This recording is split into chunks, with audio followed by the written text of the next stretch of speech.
The Range Rover turned onto the narrow street and everyone knew Adana had arrived. She didn't just visit, she made an entrance. The SUV gleamed white under the afternoon sun, so clean it looked like it had never touched Lagos roads. The driver opened her door and Adana stepped out in a coral dress that probably cost more than most people on the street made in 3 months.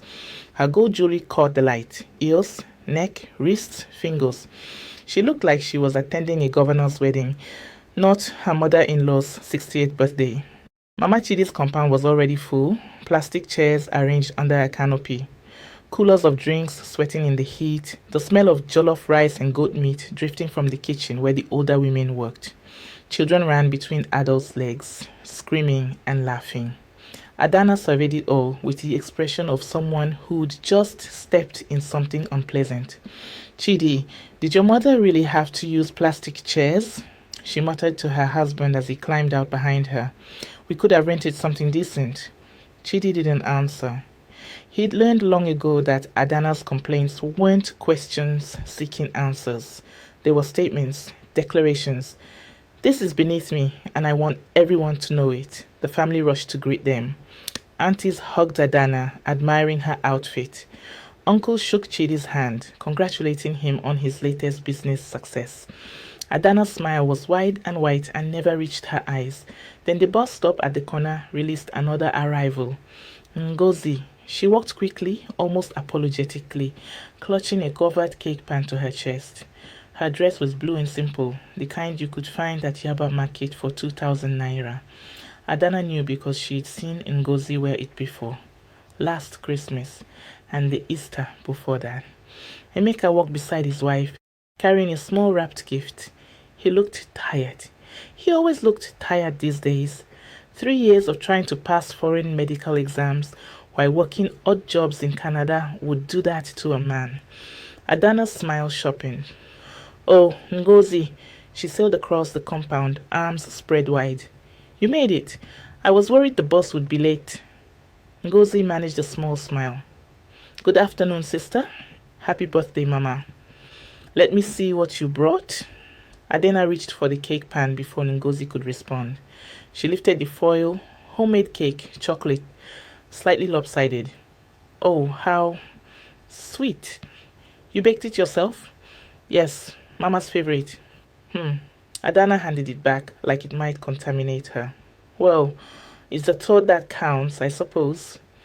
Chidi and I got Mama a gold bracelet, 24 carat, but homemade cake is nice too. The words hung in the air, pleasant and poisonous. Ngozi's smile didn't change. I'll take this to the kitchen. She walked away. Emeka followed, his jaw tight. Adana watched them go, satisfaction warm in her chest. The party continued. Food was served, speeches were made.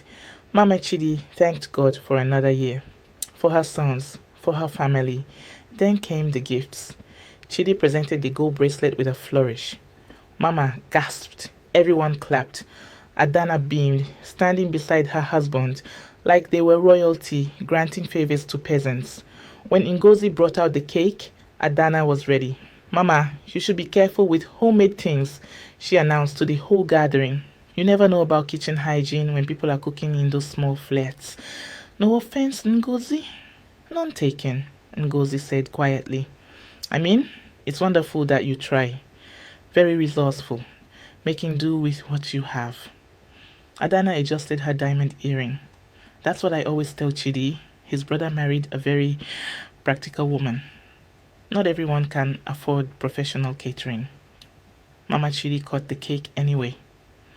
Said it was delicious, but Adana noticed several people hesitated before taking a slice. Later, Adana cornered Ngozi near the drinks table. Still taking the bus everywhere, she poured herself Chapman, careful not to spill on her dress. You know, it's really embarrassing for the family. People see you at bus stops and they know you're connected to us. To Chidi, they think we don't take care of our own. Emeka and I manage fine. Do you? Adana sipped her drink. Because from where I'm standing, 3 years and he still hasn't gotten that medical license. Meanwhile, Chidi's opening his third investment branch next month. She leaned closer, voice dropping to a whisper only Ngozi could hear.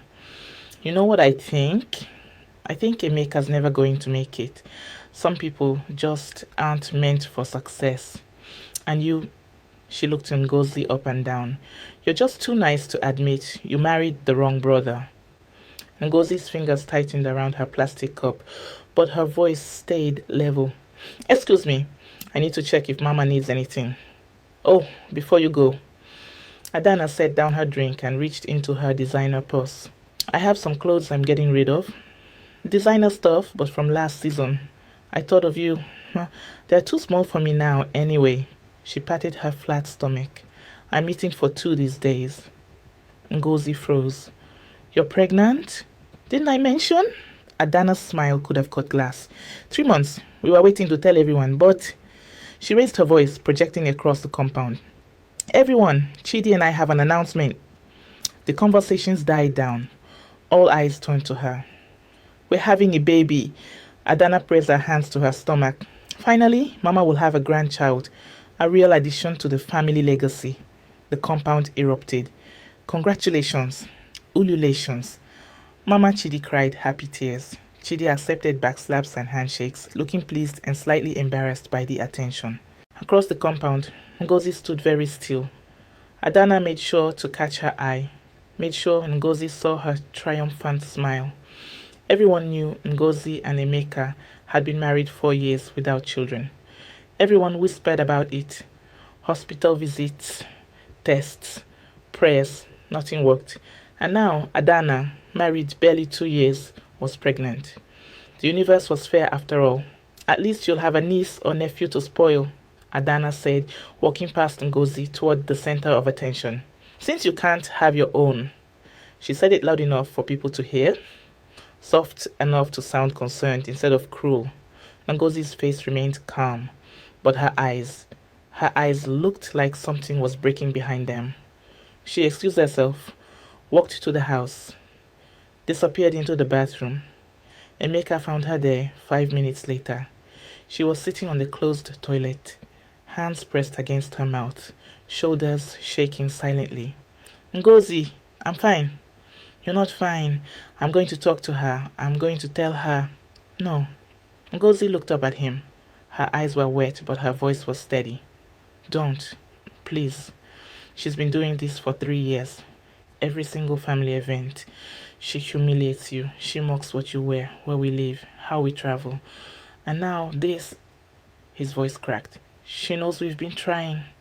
She knows it hurts you, and she uses it like a weapon. I know. Then why do you let her? Ngozi stood up, wiped her eyes, fixed her dress. Because our time will come, Emeka. It will. And when it does, I don't want to have any regret about how I behaved while we were struggling. I don't want to become like her. But she's cruel because she's insecure, Ngozi said. Everything she has, the house, the cars, the jewelry, even that baby, is all Chidi's. None of it is hers. She has nothing of her own, except the ability to make other people feel small. That's why she does it. Because it's all she has. She took his hands. We have each other. We have our dignity. We have our future. She can't take that from us unless we let her. Emeka pulled her into his arms. She let herself cry there for 30 seconds. Then she dried her face, checked her reflection in the mirror, and walked back out to the party. Adana was holding court, one hand on her stomach, talking about baby names and nursery colors, and how she was thinking of hiring a British nanny. Ngozi sat quietly in the corner and waited for it to be over. What she didn't know, what nobody knew, was that in her handbag, her phone had received an email 2 hours ago. An email with the subject line, "Congratulations from the Medical Council of Canada." An email she hadn't had a chance to read yet. An email that would change everything. But that would come later. Right now, she just had to survive this party. She'd survived worse. She could survive Adana for one more afternoon. Adana's Instagram was a curated museum of victory. She posted 3 times a day, morning shots of her pregnancy vitamins, arranged artfully next to organic smoothies. Afternoon photos of baby boutique shopping bags. Ralph Lauren, Burberry, Gucci, Evening selfies with captions like "Growing my little miracle," "Blessed beyond measure," "Want mommy to be." The comments poured in like honey. "You're glowing, queen. That baby is already living better than most adults. Your husband is so blessed to have you." Adana read every single one, responded to most. Let the praise fill the hollow spaces in her chest where something that felt like doubt sometimes tried to whisper. She was winning. Everyone could see it. The nursery designer came on Tuesday, a woman from Banana Island who'd done work for politicians' wives. She walked through the spare bedroom, the one larger than most people's entire flats, and nodded approvingly. "We're thinking soft neutrals," Adana said, scrolling through her Pinterest board. "Gender neutral for now, but elevated. I want people to walk in and know this child comes from excellence." The designer made notes. Suggested imported Italian furniture, a custom mural. Adana approved everything without asking prices. Chidi handled money. That's what husbands were for. What she didn't notice was how Chidi barely looked up when she showed him the quotes that evening. How he poured his third glass of whiskey before dinner. How his phone kept buzzing with calls he stepped outside to take. "The nursery will cost about 8 million," she said brightly. "But it's an investment. Photos of our baby's room will get so much engagement." "Fine." Chidi drained his glass. "Whatever you want." She kissed his cheek. "You're the best husband, not like some people." She pulled out her phone, pulled up a photo she'd screenshot earlier. Ngozi at the party in that tired blue dress. "Can you believe she wore this again?" "Same dress from Easter." I counted. Chidi didn't respond.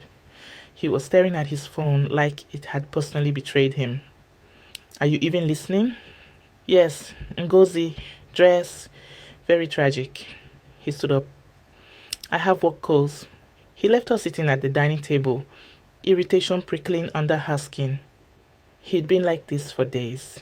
Distant, stressed. He claimed it was just business, but Adana didn't do business. That was man business. Her business was being enviable.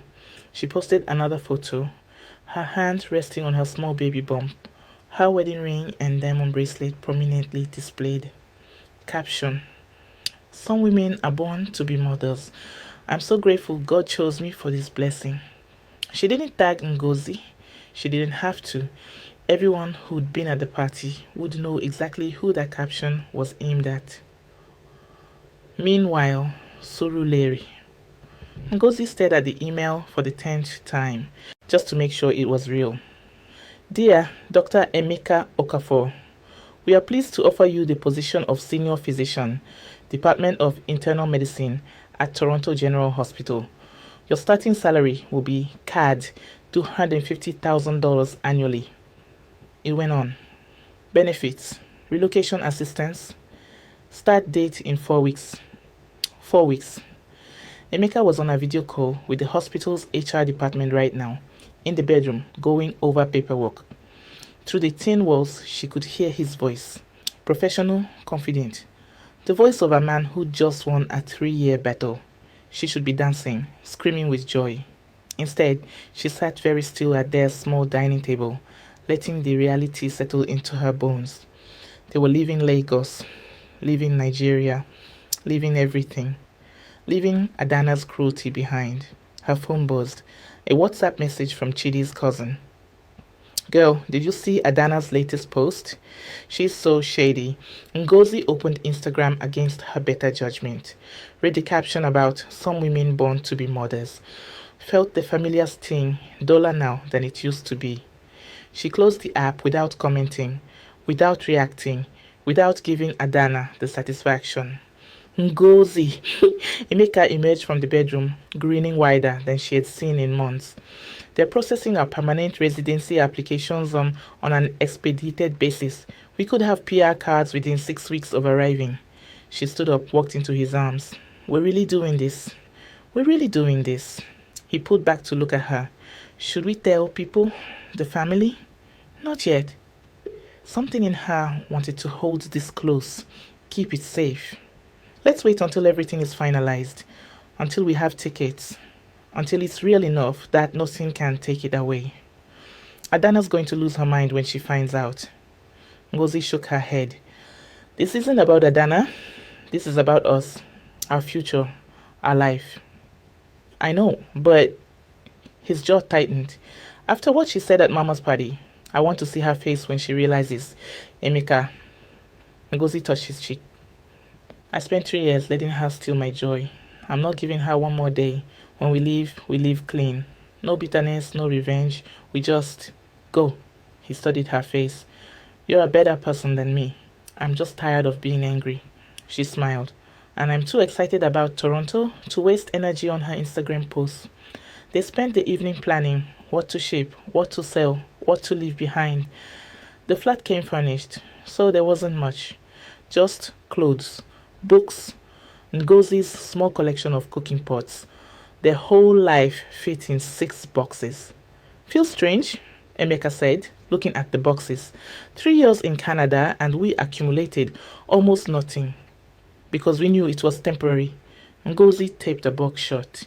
We were always building towards something bigger. We just didn't know when it would come. And now it's here. Now it's here. Her phone buzzed again. Another family WhatsApp group message. This one from Mama Chidi. Family gathering next Saturday. Adana wants to plan baby shower. Everyone please attend. Ngozi read it twice. Next Saturday would be their last weekend in Lagos. They'd have tickets by then. Would be packing final things, she typed. Emeka and I will be there, Mama. Wouldn't miss it. Emeka raised an eyebrow. You sure? One last time, Ngozi said. Then we're free. The baby shower planning meeting, Saturday. Adana's living room looked like a magazine spread. Fresh flowers, coordinated throw pillows, a catering team setting up champagne, non-alcoholic for her, and petit fours. 12 women sat in a circle, aunties, cousins, Chidi's female colleagues. Adana held court from the center, a vision in cream lace, hair bump prominent. I'm thinking a garden theme, she announced. White and gold, very elegant. None of that tacky pink and blue nonsense. The women nodded, offered suggestions, volunteered to handle decorations, games, gifts. Ngozi wasn't there. I didn't invite her, Adana explained when someone asked. I mean, it would just be awkward, wouldn't it? Given her situation, I wouldn't want her to feel uncomfortable. Translation, I didn't want her grief ruining my moment. The women made sympathetic noises. Someone said something about God's timing. Adana smiled graciously and steered conversation back to the guest list. What none of them noticed was Chidi in his study down the hall. Door locked on his third crisis call of the day.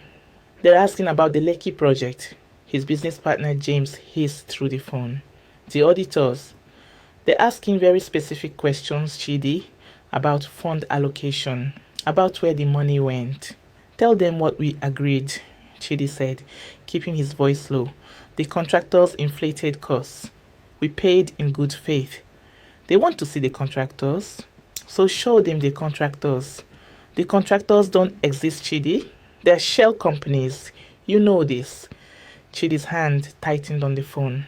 Just handle it. That's what I pay you for. This isn't about payment. This is about EFCC. They're involved now. If they start digging, they won't.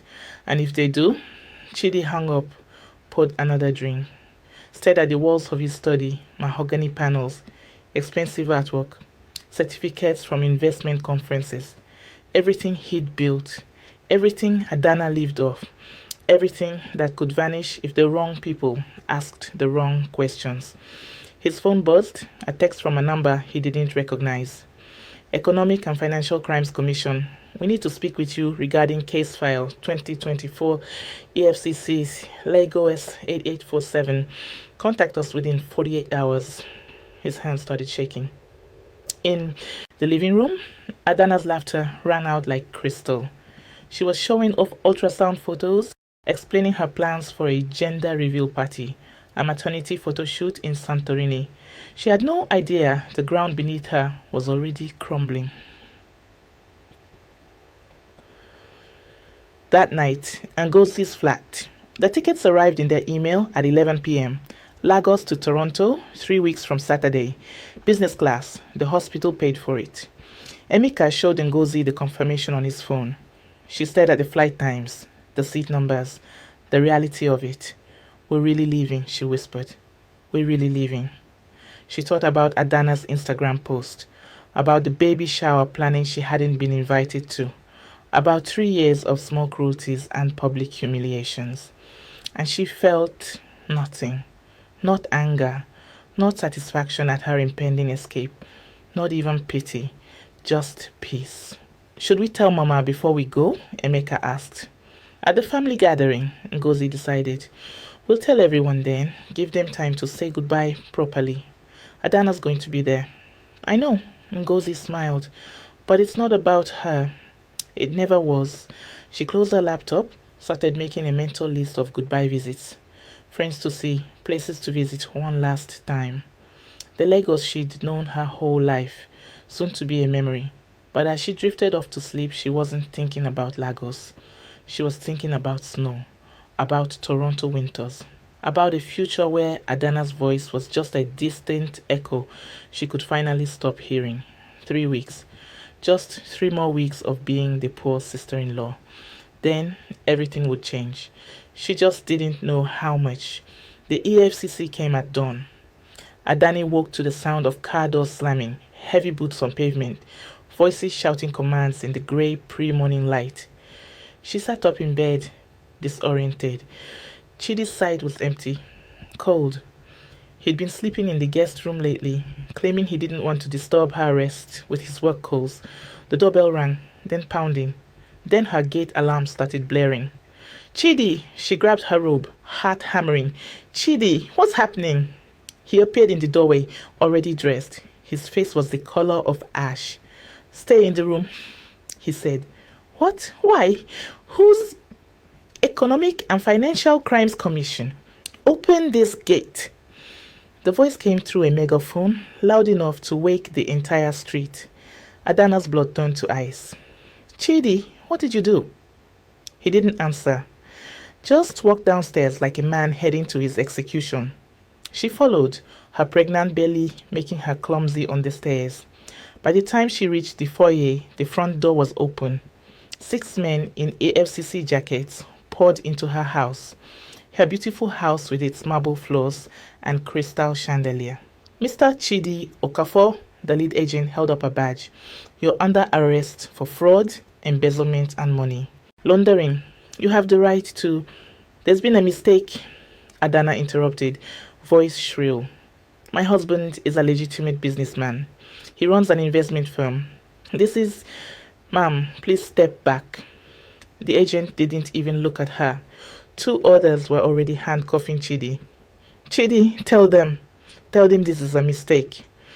He met her eyes for the first time, and she saw it.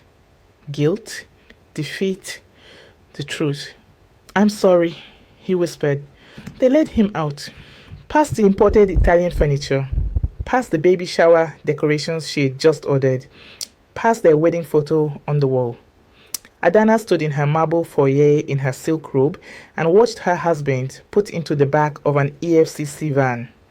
The neighbors were watching. Mrs. Adelek from next door had her phone out, filming. The lead agent turned back to Adana. Mrs. Okafor, we have a court order to seize assets pending investigation. You'll need to vacate the premises within 48 hours. Vacate? This is my house. This house was purchased with proceeds of crime. It's being seized. He handed her an envelope. The inventory team will be here this afternoon. I suggest you start packing personal items. Only personal items. Then they were gone. Adana stood alone in her foyer as the sun rose, the envelope shaking in her hands. By noon, it was on the news. Investment banker arrested in N24 billion fraud scheme. Adana's phone started ringing. News stations, gossip blogs, family members. She ignored them all, staring at the TV in her living room where her husband's photo filled the screen. Her Instagram notifications were exploding. Girl, is this your husband? Mm-hmm. OMG, I just saw the news. All that designer shopping and it was stolen money? She opened Instagram with trembling fingers. Someone had already posted a side by side Adana's shopping photos next to the headline about fraud. The comments were brutal. She was buying Gucci with blood money. This is why we don't trust people who brag too much. Where's all that blessed energy now? She tried to post a response, a defense. Her fingers hovered over the keyboard, but no words came. What could she say? She tried her credit card to order lunch. Declined. Tried the second one. Declined. The third. Declined. All of them. Frozen. Her phone rang. The bank. All the accounts had been seized pending investigation. Adana sat on her white leather sofa, the one she'd posted about 3 times, calling it her throne, and felt reality crack open beneath her. The inventory team came at 2 p.m. They moved through her house like locusts, tagged everything. The cars, the furniture, her jewelry, even her designer clothes. These were gifts, she protested, clutching a Chanel bag. From my husband. They're mine. Purchased with fraudulent funds, the officer said flatly. Everything is evidence. My baby clothes. I just bought baby clothes. Also tagged. They left her with 3 suitcases. Personal items only. Toiletries. Regular clothing. Nothing designer, nothing of significant value. She packed in a daze, grabbed things at random, forgot her medications, remembered her makeup but forgot underwear. Her hands wouldn't stop shaking. By evening, she was standing on the street with 3 suitcases, watching them change the locks on her gate. Her house, her beautiful house, sealed with red EFCC tape. Mrs. Adelek was still watching from next door, still filming. Adana's phone buzzed. Her mother. Don't even think about coming here. You made your bed. Aunt Ankem. I told Chidi you were bad luck. Should have listened to me. Cousin Chinwe. Can't help you. Sorry. One by one, her family closed ranks against her. She ended up at a budget hotel in Ikeja, the kind with stained carpets and loud air conditioners. The kind she used to drive past and thank God she'd never sink so low. The receptionist recognized her. She could see it in the woman's eyes. The shock, the pity, the schadenfreude. Just one night, Adana muttered, sliding cash across the counter. Her emergency cash. All she had left. ID, please. Adana handed over her driver's license. Watched the woman's eyes flick to her pregnant belly, then to her ring finger, where the diamond was missing, seized as evidence. Room 207, second floor, no elevator. Adana dragged her suitcases up the stairs, her belly aching, her designer heels, the one pair they'd let her keep because they were knockoffs, clicking on concrete. The room smelled like mold and old cigarettes. She sat on the bed and opened Instagram one more time. Her follower count was dropping, hundreds at a time, thousands. Someone had created a meme. Her, some women are born to be mothers. Post next to the headline about Chidi's arrest. Caption, some women are born to be scammers. 10,000 likes, 20,000, going viral. She tried to delete her account. Her hands were shaking too hard to type the password correctly. On the 4th try, she threw the phone across the room. It hit the wall and cracked. Silence. Just her breathing. The rattle of the air conditioner. The sound of Lagos traffic outside. Everything was gone. The house, the cars, the jewelry, the followers, the friends, the respect. Everything. Her stomach cramped, sharp and sudden. She gasped, doubled over, waited for it to pass. It didn't pass. Another cramp. Worse. She felt wetness between her legs. No, she whispered. No, no, no. But her body wasn't listening. By the time the ambulance arrived, she already knew. The baby was gone. 3 days later, General Hospital ward. Adana lay in a narrow hospital bed, staring at the ceiling. General ward, not private, 6 beds in the room. The woman next to her snored. Another one was crying about something. Nurses moved past without stopping. No flowers, no visitors, no one. Chidi was in EFCC custody. Her family had abandoned her. Her friends had vanished. Mama Chidi came once, stood at the foot of the bed, looking at her daughter-in-law with eyes like stones. "I'm sorry about the baby," she said, not unkindly, but not warmly either. "Mama, please, I didn't know. I swear I didn't know what Chidi was doing." "Maybe." Mama Chidi adjusted her wrapper. "But you enjoyed it? Every naira, every car, every chance to make Ngozi feel small." She paused. "God doesn't like a proud heart, Adana. I tried to tell you. I lost my baby." "I know." Mama's voice softened slightly. "And I'm sorry for that. No woman deserves that pain. But maybe this is God trying to teach you something." "Teach me what? That I deserve to suffer? That everything you have can be taken away?" Mama Chidi picked up her handbag. "I have to go. There's a family gathering on Saturday for Ngozi and Emeka. They have news." Adana's throat tightened. "What news?" "You'll see. If you come." Mama walked to the door, then turned back. "The gathering is at my house. You're still family. You can come if you want. But Adana, come humble." She left. Adana lay there, staring at the water-stained ceiling, and tried to imagine walking into Mama's compound now. No Range Rover, no designer dress, no pregnancy glow, no victory. Just her, broken, empty, alone. She closed her eyes. Maybe she wouldn't go. Maybe she'd just disappear. But then she thought about Ngozi, about the news, and something in her, spite or curiosity, or just the inability to let go, made her decide she would go. She had to see, even if it destroyed her. Meanwhile, it is Ngozi's final week in Lagos. Ngozi folded the last of her clothes into the suitcase. Emeka was at the shipping company, finalizing their 6 boxes. She said goodbye to her job, to her neighbors, to the small flat in Surulere that had been home for 3 years. Tomorrow was Mama's gathering. Their announcement, their farewell. She'd written a small speech in her head, nothing cruel, nothing vengeful, just honest. Her phone buzzed. A message from Mama. "Adana lost the baby. She's in hospital. I told her she could come to gathering if she wants." Ngozi read it 3 times. Felt sympathy first, then guilt for not feeling more sympathy, then confusion and about what she was supposed to feel. She typed back, "I'm so sorry to hear that, Mama. I'll pray for her." And she meant it. Whatever Adana had done, losing a child was a pain Ngozi understood too well. She sat on her empty bed, looking around the bare flat, and thought about tomorrow, about seeing Adana broken instead of triumphant, about whether that would feel like victory or just sadness. She didn't know yet, but tomorrow she'd find out.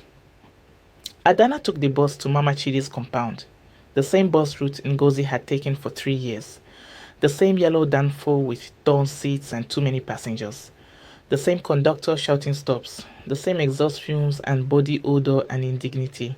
She wore a plain dress from Yaba Market, 2,000 naira, the only thing she could afford. Her hair was in a simple bun, no makeup, no jewelry, no shield, just hair, hollow and small. The bus lodged to a stop at the corner. She got out, legs unsteady, walked the 50 meters to the compound gate. Voices floated over the wall. Laughter, music, the smell of jollof rice. She almost turned around, but her feet kept moving, through the gate into the compound. Everyone stopped talking. She felt their eyes, the shock, the pity, the whispers starting like wind through dry leaves. "Is that Adana? What happened to her? I heard she lost everything. The baby too? So sad." Mama Chidi stood by the canopy. Their eyes met. Mama nodded once, permission to stay. Adana found a plastic chair in the back, sat down, folded her hands in her lap, kept her eyes on the ground. This was what Ngozi had done for 3 years. Sat quietly, endured, survived. Now, Adana understood why. The party continued around her like she was invisible. Maybe she was. Without the Range Rover and designer clothes and Instagram posts, what was she? Just another woman in a cheap dress. Then the crowd shifted, parted. Ngozi walked in, Adana's breath caught. She looked different. Still simple, a modest blue dress, natural hair in a neat bun, but something had changed. She carried herself differently, taller, freer, like she'd set down a weight Adana hadn't known she was carrying. Emeka walked beside her, hand on her lower back, protective, proud. Mama Chidi clapped her hands. Everyone, Ngozi and Emeka have something to share. The compound quieted. Adana's hands tightened in her lap. Ngozi stepped forward, smiling.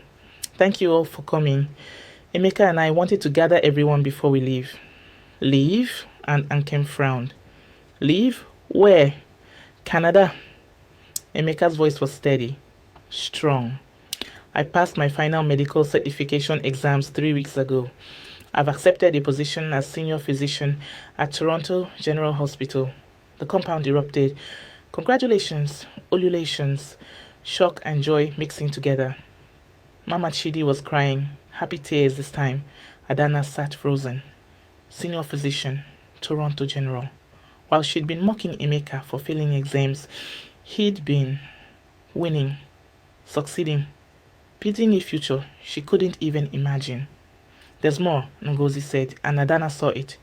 The way her hand moved to her stomach, the soft glow in her face. No, we found out last week, Ngozi continued, voice thick with emotion. We're expecting 3 months. Along, the compound exploded again, louder this time.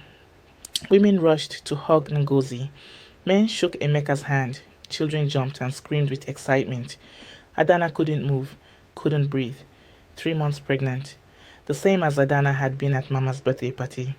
When she had announced her own pregnancy like a weapon aimed at Ngozi's heart, the universe had a cruel sense of symmetry. Someone brought out a cake, someone else started music. The party transformed into a celebration Adana recognized, the kind she used to command. The kind where she was the center. Now she was the shadow in the corner nobody looked at. Ngozi was accepting congratulations, glowing, radiant. Everything Adana had been 6 weeks ago, everything Adana would never be again.